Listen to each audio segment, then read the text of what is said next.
ನಮಸ್ಕಾರ ಎಲ್ರಿಗೂ, welcome back to my channel. ಇವತ್ತು ನಾನು ಸಂಜೆ ವಿಡಿಯೋನ ನಿಮ್ಮ ಜೊತೆ ಶೇರ್ ಮಾಡ್ಕೋತಾ ಇದ್ದೀನಿ. ಇವತ್ತು ಏನು ಪ್ರಾಬ್ಲಮ್ ಆಗಿದೆ ಅಂತ ಗೊತ್ತಿಲ್ಲ. ಬೆಳಗ್ಗೆಯಿಂದ ಕರೆಂಟ್ ಹೋಗೋದು ಬರೋದು ಮಾಡ್ತಾನೇ ಇದೆ. ಅದಕ್ಕೆ ಮಧ್ಯಾಹ್ನ ಸಿಂಪಲ್ಲಾಗಿ ಅನ್ನ ಸಾಂಬಾರು ಮಾಡಿಟ್ಕೊಂಡಿದ್ದೆ. ಆಗಲೇ ರಾತ್ರಿಗೆ ಮಸಾಲೆ ದೋಸೆ ಮಾಡ್ಕೊಳ್ಳೋಣ ಅಂತ ಅಂದ್ಕೊಂಡಿದ್ದೀನಿ.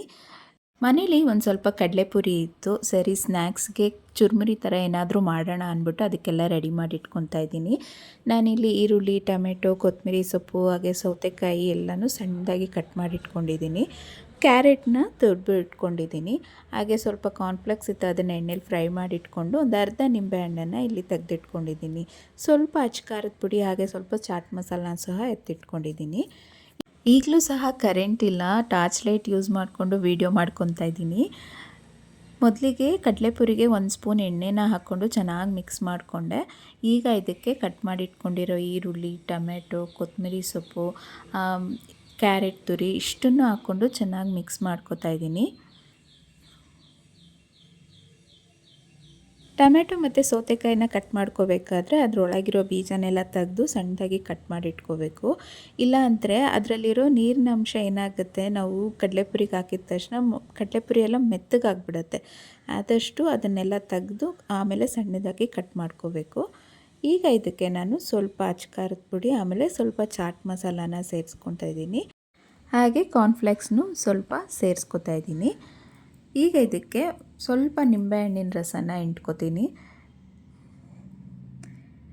ನೀವು ಇದಕ್ಕೆ ಮಿಕ್ಸ್ಚರ್ ಕೂಡ ಸೇರಿಸ್ಕೋಬೋದು ಅಥವಾ ಕಾಂಗ್ರೆಸ್ ಕಡಲೆ ಬೀಜ ಹಾಕಿದ್ರೂ ತುಂಬಾ ಚೆನ್ನಾಗಿರುತ್ತೆ. ಈಗ ಇದನ್ನೆಲ್ಲ ಚೆನ್ನಾಗಿ ಮಿಕ್ಸ್ ಮಾಡಿಕೊಂಡು ಇದಕ್ಕೆ ಒಂದು ಸ್ವಲ್ಪ ಉಪ್ಪನ್ನು ಸೇರಿಸ್ಕೋಬೇಕು. ಜಾಸ್ತಿ ಉಪ್ಪನ್ನು ಸೇರಿಸ್ಕೋಬಾರ್ದು, ಯಾಕೆಂದರೆ ಕಡಲೆಪುರಿಲೂ ಉಪ್ಪಿರೋದ್ರಿಂದ ನೋಡಿಕೊಂಡು ಒಂದು ಸ್ವಲ್ಪ 1/4 ಟೀ ಸ್ಪೂನಷ್ಟು ಉಪ್ಪನ್ನು ನಾನಿಲ್ಲಿ ಸೇರಿಸ್ಕೊತಾ ಇದ್ದೀನಿ. ಈಗ ಇದನ್ನು 1-2 ಸಲ ಚೆನ್ನಾಗಿ ಮಿಕ್ಸ್ ಮಾಡಿಕೊಂಡ್ರೆ ಆಯಿತು, ಚುರುಮುರಿ ರೆಡಿ ಆಗುತ್ತೆ. ಇದನ್ನೆಲ್ಲ ರೆಡಿ ಮಾಡ್ಕೊಂಡಿದ್ದ ತಕ್ಷಣವೇ ಸರ್ವ್ ಮಾಡಿಬಿಡ್ಬೇಕು. ಇಲ್ಲ ಅಂದರೆ ಏನಾಗುತ್ತೆ, ಆ ಕಡಲೆಪುರಿ ಎಲ್ಲ ತುಂಬಾ ಮೆತ್ತಗಾಗೋಗುತ್ತೆ, ಆಮೇಲೆ ಆ ಟೇಸ್ಟ್ ಇರೋದಿಲ್ಲ. ಇದು ಮಿಕ್ಸ್ ಮಾಡಿದ ತಕ್ಷಣವೇ ಸರ್ವ್ ಮಾಡಿಕೊಂಡ್ರೆ ತುಂಬಾ ರುಚಿಯಾಗಿರುತ್ತೆ. ನನಗೆ ಕಡಲೆಪುರಿ ಅಂದರೆ ತುಂಬ ಇಷ್ಟ. ಯಾರಿಗೆಲ್ಲ ಇದೇ ರೀತಿ ಕಡಲೆಪುರಿಲಿ ಮಾಡಿರೋ ಐಟಮ್ಸ್ ಎಲ್ಲ ಇಷ್ಟ ಆಗುತ್ತೆ ಕಮೆಂಟಲ್ಲಿ ತಿಳಿಸಿ. ನಾನಿಲ್ಲಿ ದೋಸೆಗೆ ಅಂತ ಒಂದು ದಿವಸ ಮುಂಚೆನೇ ಅಕ್ಕಿ ಜೊತೆ ಉದ್ದಿನಬೇಳೆ, ಕಡಲೆಬೇಳೆ, ಸ್ವಲ್ಪ ಸಜ್ಜೆ, ಅವಲಕ್ಕಿ ಇದಿಷ್ಟನ್ನು, ಸ್ವಲ್ಪ ಮೆಂತ್ಯ ಇದಿಷ್ಟನ್ನು ಚೆನ್ನಾಗಿ ತೊಳೆದು ಒಂದು 3 ಗಂಟೆ ಕಾಲ ನೆನೆಸಿ ನಂತರ ರುಬ್ಬಿ ಎತ್ತಿಟ್ಕೊಂಡಿದ್ದೀನಿ. ಹಾಗೆ ಫಸ್ಟು ಇಲ್ಲಿ ಆಲೂಗೆಡ್ಡೆ ಪಲ್ಯ ಮಾಡ್ಕೊಳ್ಳೋಣ ಅಂತ ಒಂದು ಬಾಣಲಿಗೆ ಸ್ವಲ್ಪ 1-2 ಟೇಬಲ್ ಸ್ಪೂನಷ್ಟು ಎಣ್ಣೆನ ಹಾಕಿ ಸ್ವಲ್ಪ ಸಾಸಿವೆ, ಉದ್ದಿನಬೇಳೆ, ಕಡಲೆಬೇಳೆ, ಹಸಿಮೆಣಸಿನ್ಕಾಯಿ ಇದನ್ನೆಲ್ಲ ಹಾಕಿ ಫ್ರೈ ಮಾಡಿಕೊಂಡೆ. ನಂತರ ಇದಕ್ಕೆ ಸಣ್ಣಗೆ ಉದ್ದಕ್ಕೆ ಕಟ್ ಮಾಡ್ಕೊಂಡಿರೋ ಈರುಳ್ಳಿ, ಸ್ವಲ್ಪ ಕರಿಬೇವಿನ ಸೊಪ್ಪನ್ನು ಸೇರಿಸ್ಕೊಂಡು ಫ್ರೈ ಮಾಡ್ಕೊತಾ ಇದ್ದೀನಿ. ಈರುಳ್ಳಿ ಸ್ವಲ್ಪ ಟ್ರಾನ್ಸ್ಪರೆಂಟ್ ಆಗೋವರೆಗೂ ಫ್ರೈ ಮಾಡಿಕೊಂಡ್ರೆ ಸಾಕು. ಈಗ ರುಚಿಗೆ ತಕ್ಕಷ್ಟು ಉಪ್ಪನ್ನು ಸೇರಿಸ್ಕೊಂಡು ಫ್ರೈ ಮಾಡ್ಕೊತಾ ಇದ್ದೀನಿ. ನಂತರ ಇದಕ್ಕೆ ಒಂದು 1/4 ಟೀ ಸ್ಪೂನಷ್ಟು ಅರಿಶಿನ ಪುಡಿನ ಸೇರಿಸ್ಕೊತಾ ಇದ್ದೀನಿ. ಹಾಗೆ ಇಲ್ಲಿ ಮೊದಲೇ ನಾನು ಆಲೂಗೆಡ್ಡೆನ ಬೇಯಿಸಿ ಸಿಪ್ಪೆನ ತೆಗೆದಿಟ್ಕೊಂಡಿದ್ದೆ, ಅದನ್ನೆಲ್ಲ ಸ್ನ್ಯಾಶ್ ಮಾಡಿಕೊಂಡು ಇದ್ರ ಜೊತೆ ಸೇರಿಸ್ಕೊತೀನಿ.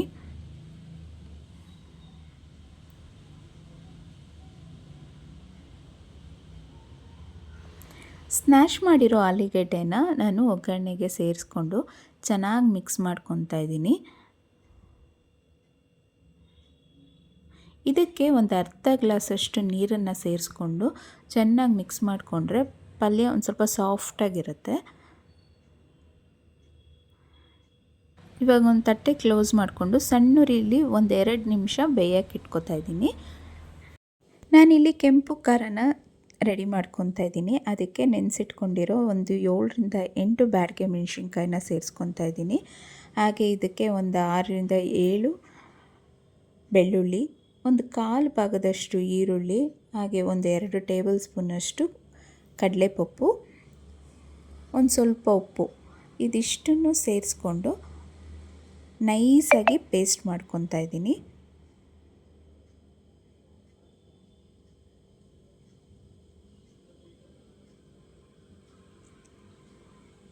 ಇನ್ನು ಕೆಂಪು ಖಾರ ರೆಡಿಯಾಗಿದೆ.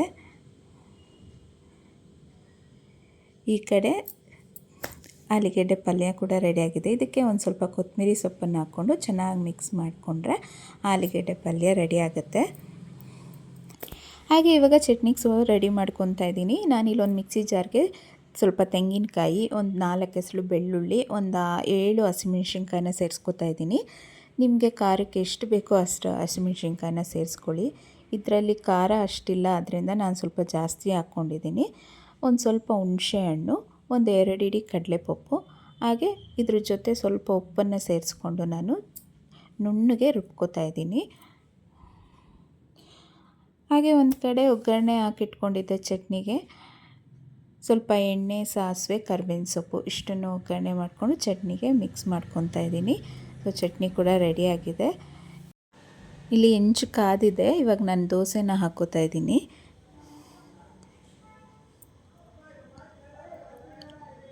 ಈಗ ಇದಕ್ಕೆ ನಾನು ಸ್ವಲ್ಪ ತುಪ್ಪನ ಸೇರಿಸ್ಕೊತಾ ಇದ್ದೀನಿ. ಈ ಮಸಾಲೆ ದೋಸೆ ಎಲ್ಲ ಮಾಡಬೇಕಾದ್ರೆ ತುಪ್ಪ ಹಾಕೋದ್ರಿಂದ ಒಳ್ಳೆ ಘಮ ಕೊಡುತ್ತೆ, ಹಾಗೆ ಕ್ರಿಸ್ಪಿನೆಸ್ ಕೂಡ ಚೆನ್ನಾಗಿರುತ್ತೆ. ಯಾವಾಗಲೂ ಅಷ್ಟೇ ದೋಸೆಗಳು ಮಾಡಬೇಕಾದ್ರೆ ಬೆಣ್ಣೆ ಅಥವಾ ತುಪ್ಪನ ಸೇರಿಸ್ಕೊಂಡ್ರೆ ತುಂಬ ಗರಿಗರಿಯಾಗಿ ತುಂಬ ಚೆನ್ನಾಗಿ ಬರುತ್ತೆ.